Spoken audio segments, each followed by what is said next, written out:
Hello, Lockport Township High School District 205 parents and guardians. My name is Dr. Bob McBride, Superintendent of Lockport Township High School, and this is your board meeting brief for the Board of Education meeting that we had in the Porter Room at East Campus on Monday, March 20th.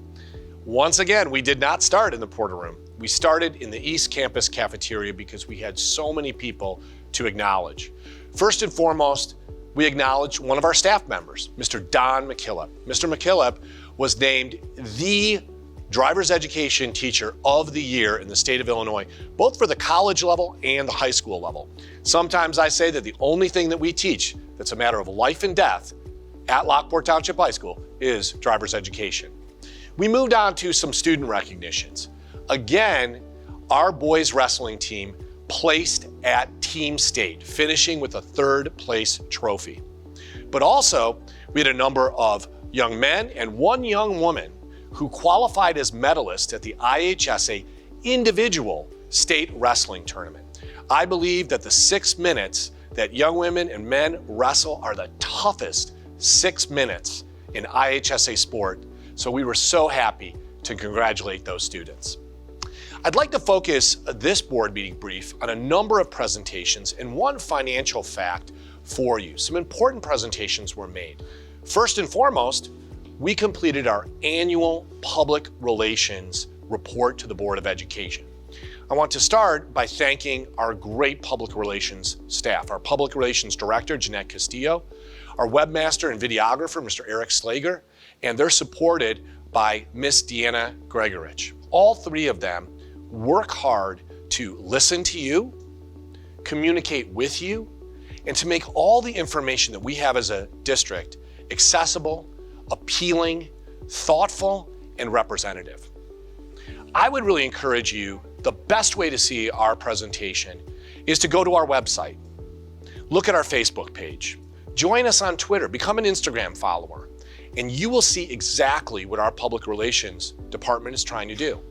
More than anything, we are trying to make sure that communication is a two-way street, that we understand what is on your mind and how you want to find out about information that impacts you at our township high school. Recently, we did a survey and we found out here's how you like to be communicated with. First, email. Second, through the app.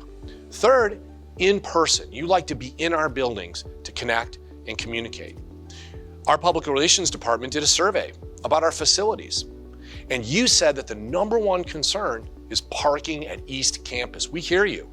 We've commissioned a traffic study because we think that there are some opportunities to improve the traffic flow at East and improve your quality of life. Public relations is all about building a community. It's all about building a connection.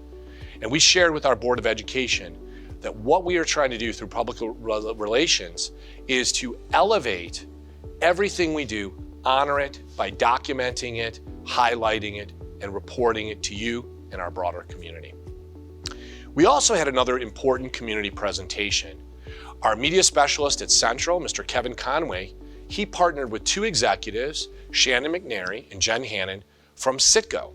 Many of you are probably familiar with the large Citgo refinery right down the road in Lamont that actually sits in our district. We are entering into a partnership with Citgo called a Citgo Innovation Academy that will be located at Central Campus. This partnership involves support from professionals, scholarship and monetary support from Citgo, but also the ingenuity and the creative thinking of our staff at Central to do an important thing: help our students become career ready, career aware as they start their 9th grade journey through high school. So many students are familiar with college. So many students will make college visits to JJC, to apprenticeship or technical schools, to four-year colleges. But oftentimes we find that students do not understand the careers that wait for them when they leave Lockport Township High School. Our board wants to make sure that our students leave Lockport Township High School ready to make a commitment in terms of time and money to something that will be of value to them in their lives as people and future professionals. Our Citgo Innovation Academy is designed to start our freshmen and do just that.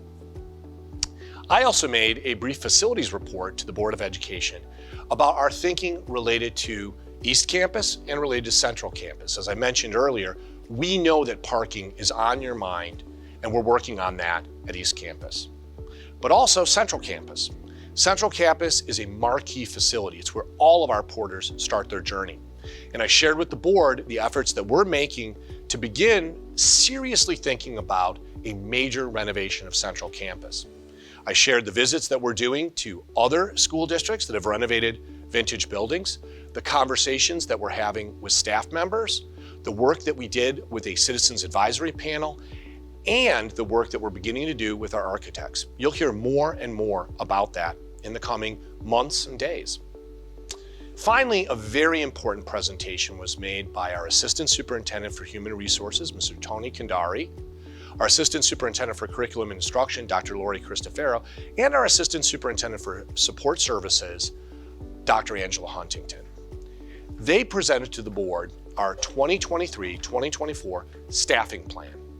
How many staff members we plan to hire, how many staff members are retiring or resigning and we have to replace, what the overall anticipated cost trend of that would be, and why would we add any new positions. Any new positions that we add are really based on the needs that students present. First, class requests. If students ask us for particular classes, and we offer 1,216 sections of classes per day. If students ask us for classes, we try to provide those, from dual credit to art, from history to chemistry, to world language to physical education, but also addressing specialized needs. This year, we ran a program at East Campus called Math Plus and Chemistry Plus to provide during lunch immediate assistance to students who were sophomores and juniors and began having struggles with particular skills in a science or in a math class. Rather than waiting until a grade comes out at the end of a semester, our math and science teachers wanted to address that immediately. It was a successful pilot. We used data to show that to the board in terms of grade performance, and we plan on expanding that next year, so that will increase the staff that we will have. But also, we shared with the board, in special education, we need to respond to the students who are coming to our school who have special needs, and we need to meet those needs. So Dr. Huntington shared what type of staffing we will need next year to address the needs that our students present to us. Overall, our staffing plan keeps us on an even financial path as we've been on in the past few years, constantly looking at who's retiring, who's resigning, and as we replace them, doing it in an economical and effective way. Speaking of the economy, we received some news last week about our tax rate. There was a great deal of discussion in the community in November and December about our tax levy. Our tax levy was one of the lowest tax levies of the 17 high school districts around us. The tax rate is actually what impacts you the most.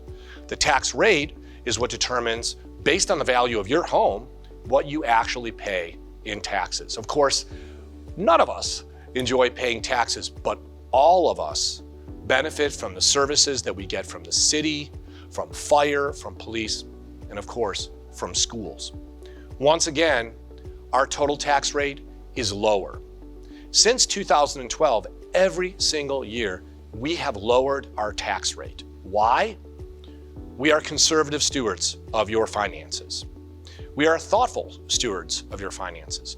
But we also understand that the value of your property, a good thing, is going up. This year, the Will County Assessor is increasing the value of most properties by 6%. So when you apply our lower tax rate to a 6% increase of your property value, that does increase your taxes. We're doing our part to make sure that the value of your home or property increases by offering a quality education, so that someday, if you decide to sell that home or sell that property, others will want to come to the greater Lockport area, invest in it, maybe raise their children the way that you raised your children here. An important financial note for you. Finally, I'd like to wish all of the members of our Muslim community all the best for the holy month of Ramadan. When you see this video, Ramadan will have begun. We wish you a period of renewal, a period of rejuvenation, and a period of spiritual reflection as you enter into that austere and, at the end of the month, very celebratory time in your community and in your faith. Have a great spring break, and as always, go Porters.